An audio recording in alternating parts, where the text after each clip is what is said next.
സംസ്ഥാനത്തിന് കൂടുതൽ അധികാരമുള്ള നിയമനിർമ്മാണ നിർദ്ദേശം സമർപ്പിക്കാൻ വനം വകുപ്പ് സെക്രട്ടറിയെ ചുമതലപ്പെടുത്തിയിരിക്കുന്നു എന്നുള്ളതാണ്. മനുഷ്യജീവനും സ്വത്തിനും ഭീഷണിയാകുന്ന വന്യജീവികളെ വ്യവസ്ഥകൾക്ക് വിധേയമായി കൊല്ലുന്നതിന് കേന്ദ്ര സർക്കാരിന്റെ അനുമതി തേടാൻ മന്ത്രിസഭായോഗം തീരുമാനിച്ചു. നാട്ടിലിറങ്ങി ജീവനും സ്വത്തിനും ഭീഷണി ഉയർത്തുന്ന കാട്ടുപന്നിയെ കൊല്ലുന്നതിന് അനുമതി നൽകാൻ നിലവിൽ തദ്ദേശ സ്ഥാപന സെക്രട്ടറിമാരെ ചുമതലപ്പെടുത്തിയിട്ടുണ്ട്. ഇതിനായി ചീഫ് വൈൽഡ് ലൈഫ് വാർഡൻ ഉണ്ടായിരുന്ന അധികാരമാണ് കേന്ദ്ര സർക്കാർ അതത് തദ്ദേശ സ്ഥാപന സെക്രട്ടറിമാർക്ക് കൈമാറിയത്.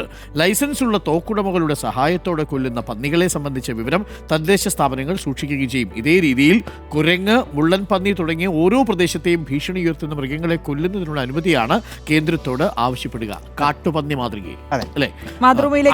അങ്ങനെ വന്നാലുള്ളൊരു അഡ്വാൻറ്റേജ് എന്ന് പറയുന്നത് ഈ തെരഞ്ഞെടുപ്പിൽ നിലമ്പൂരിലടക്കം മലയോര കർഷകർക്കുണ്ടായിരുന്ന ഒരു വിയോജിപ്പ് മറികടക്കാൻ പറ്റും. പക്ഷേ അത് അനുവദിക്കാൻ സാധ്യത കുറവാണോ? എന്താണ് അഭിപ്രായം?